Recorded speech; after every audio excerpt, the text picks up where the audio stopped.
कोहपेमाई, हवाबाजी, नेजाबाजी, तैराकी और घुड़सवारी, ये ऐसे खेल हैं जिनका नाम ही सुनकर ना सांस फूलने लगता है। देखें, आपने नाम लिया, सांस फूलना शुरू हो गया। आपने मेरी बात सुन ली। मगर लाहौर की फातिमा नासिर एक खातून है और 25 साल की उम्र में ही खेल चुकी हैं ये सारे गेम्स उन्होंने, और बड़े अच्छे लेवल पर खेल लिए, बड़े अच्छे लेवल पर। और सिर्फ यही नहीं बल्कि उन्होंने कई इस तरह की चीजें की हैं जो एक आम आदमी की जिंदगी भर सिर्फ हसरतें ही रह जाती हैं कि मैं ये करूंगा, मैं ये सीखूंगी। वो ये सब कर चुकी। क्या क्या कर चुकी है मैं बताता हूँ आपको। मौसीकी बजाती हैं, वो मुसव्वरी करती हैं, खालों पर खत्ताती करती हैं, घुड़सवारी करती हैं, मेकअप आर्टिस्ट हैं, परफॉर्मिंग आर्टिस्ट हैं, और इसके अलावा वो एक फिजियोथेरेपिस्ट भी हैं। फातिमा नासिर ने कोहपेमाई का जो दूसरा लेवल है वो पास किया हुआ है, और इस लेवल को पास करने वाली पाकिस्तान की वो पहली लड़की बन गई हैं। कोहपेमाई का ये जो दूसरा लेवल है, इसमें पहाड़ को चढ़ना, खुद को बचाना सिखाया जाता है। तो आइए मिलते हैं मल्टी टैलेंटेड लड़की जो है फातिमा नासिर, वो हमारे साथ मौजूद है। अस्सलाम वालेकुम फातिमा। वालेकुम अस्सलाम। Thank you Fatima for joining us. ये बताएं कि आपकी जिंदगी में कौन सा काम रह गया है जो आपने करना है? अभी तो काफ़ी ज़्यादा रहते हैं। अगले प्लान्स क्या हैं? जरा पहले आपके प्लान से शुरू करते हैं, क्योंकि ये सब तो आपने कर लिया।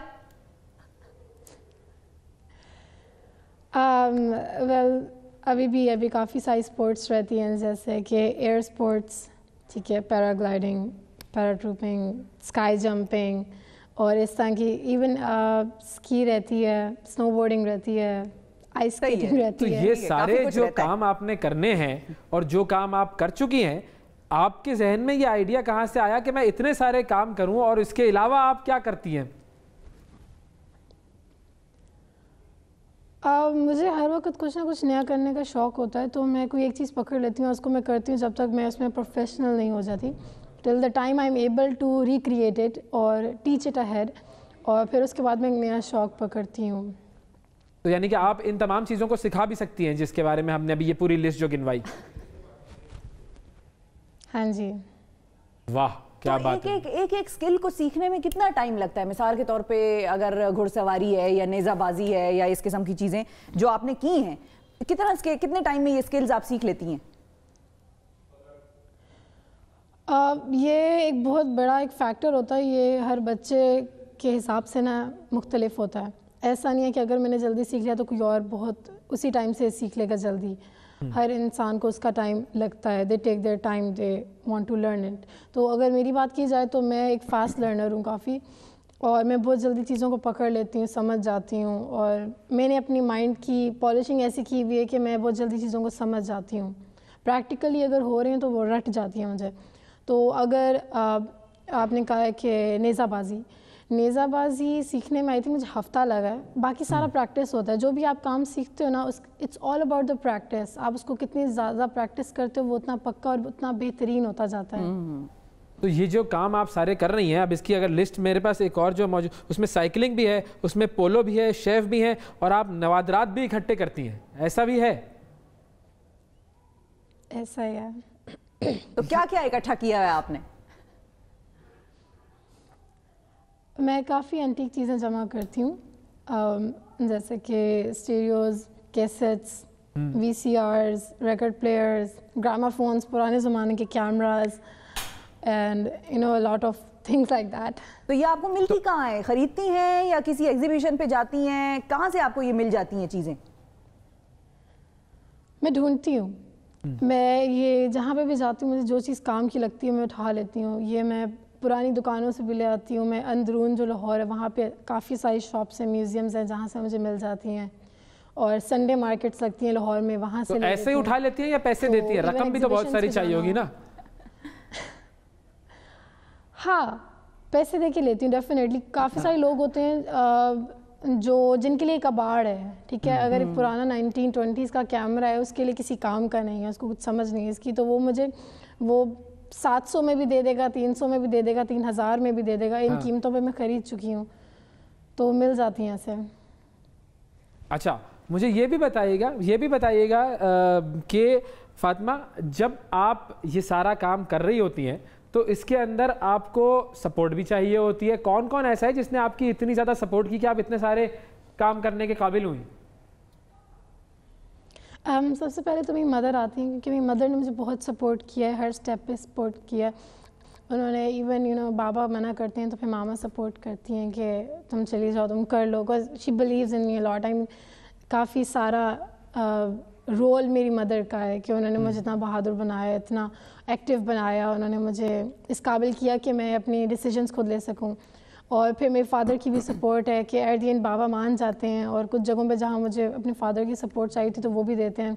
तो ये जहाँ जहाँ आप गए आपने इतने खतरनाक से एक्सपेडिशंस भी किए होंगे, जाहिर है पहाड़ों को चढ़ना, और जो हम वीडियोस चल रही हैं कि बर्फ़ में आप पहाड़ों पर चढ़ रही हैं, ये सारी खतरनाक एक्सपेडिशंस भी होती हैं। तो ये तमाम जो आपने खतरों का खिलाड़ी बनने का जो सफ़र किया है, इसमें सबसे ज़्यादा खतरनाक आपका मार्का कौन सा था? खतरनाक लेट्स से स्कूबा डाइविंग। अच्छा, स्कूबा डाइविंग। क्योंकि स्कूबा डाइविंग में जब आप काफ़ी डेप्थ में चले जाते हो तो वहाँ पे आपके टीचर नहीं होते हर टाइम बचाने के लिए। आई मीन आपको सिखा दिया जाता है and you have a chance of getting poisoning of nitrogen और carbon dioxide, anything can happen. पहाड़ों में भी खतरा होता है, ठीक है, लेकिन मैंने सेफ्टी के साथ एक्सपीरियंस किया था अपना सारा कोर्स, तो इतना मुझे डेंजरस नहीं लगा। अनलेस हाँ आप ग्लेशियर्स के ऊपर ट्रैवर्सिंग कर रहे हो, ग्लेशियर क्रॉसिंग कर रहे हो, तो there is a chance of you falling there and may be breaking a leg. तो कभी कोई चोट वोट लगी है, कोई खतरनाक चोट जो आपको लगी हो, वो कौन सी जगह में क्या करते हुए लगी?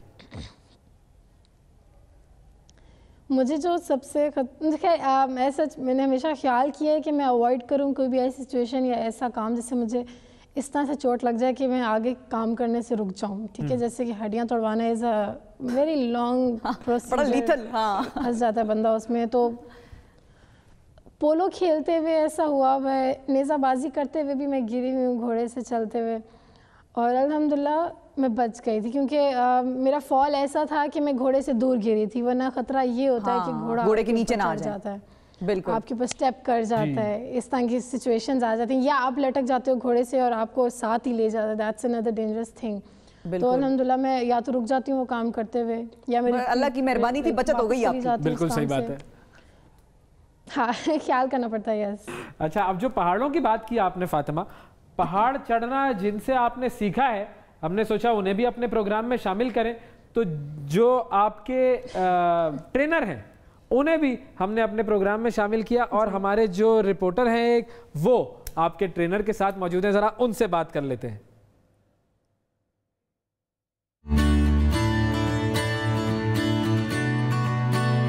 जाहिद राजपूत को ढूंढना, और वो भी अलसुब ढूंढना, ये बहुत मुश्किल काम है।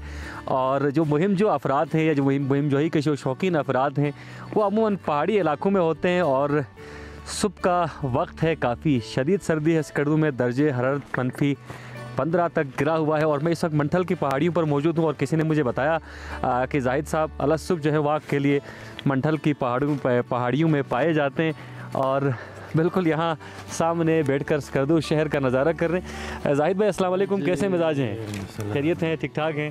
बेहतरीन। अलसुब अभी तो पूरा स्कर्दू सो रहा है और शदीद सर्दी है, आप सुबह के इस वक्त यहाँ पर मौजूद हैं। बस असल में सबसे पहले अस्सलाम वालेकुम। कल से एक कोर्स शुरू हो रहा है जिसकी वजह से थोड़ा प्रैक्टिस के लिए निकलना था, थोड़ा गरमाइश के लिए, तो इस वजह से सुबह निकला। तो आप लोगों ने अच्छा किया पकड़ लिया इधर। तो ये बात है जी। अच्छा, फातिमा भी आपको स्क्रीन पर देख रही हैं। हालिया दिनों आपके इंस्टीट्यूट के ज़रिए एहतमाम एक ट्रेनिंग का एहतमाम किया गया, कहाँ पर यह ट्रेनिंग हुई और इस ट्रेनिंग में फातिमा की परफॉर्मेंस कैसी थी, कितनी बहादुर थी, कितना उन्होंने सीखा, इस बारे में ज़रा बताइएगा।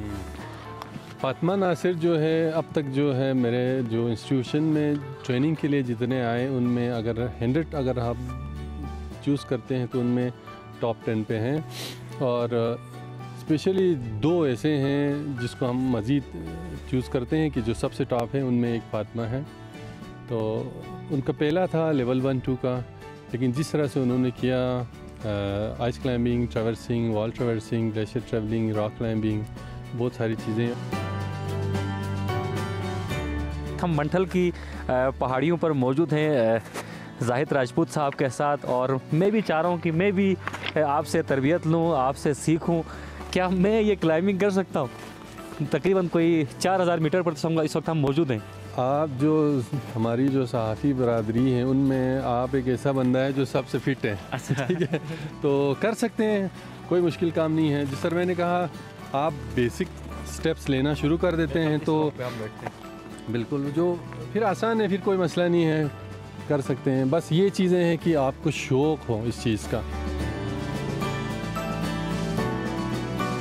मिसाल के तौर पर अगर आप किसी को लटके हुए देखते हैं पहाड़ पे तो थोड़ा डर लगता है, लेकिन मैं कहता हूँ ये फुटबॉल और क्रिकेट से भी आसान है, लेकिन माउंटेनियरिंग रूल्स को आप फॉलो करते हैं। तो ये तो थे नाजरीन फातिमा नासिर के उस्ताद जिन्होंने इनको पैमाई सिखाई और स्किल्स में मदद फराहम की। बहुत शुक्रिया अदा करेंगे फातिमा, आपने वक्त निकाला प्रोग्राम के लिए। इसी तरह आप मजीद चोटियां सर करती रहें और पाकिस्तान का नाम रोशन करती रहें।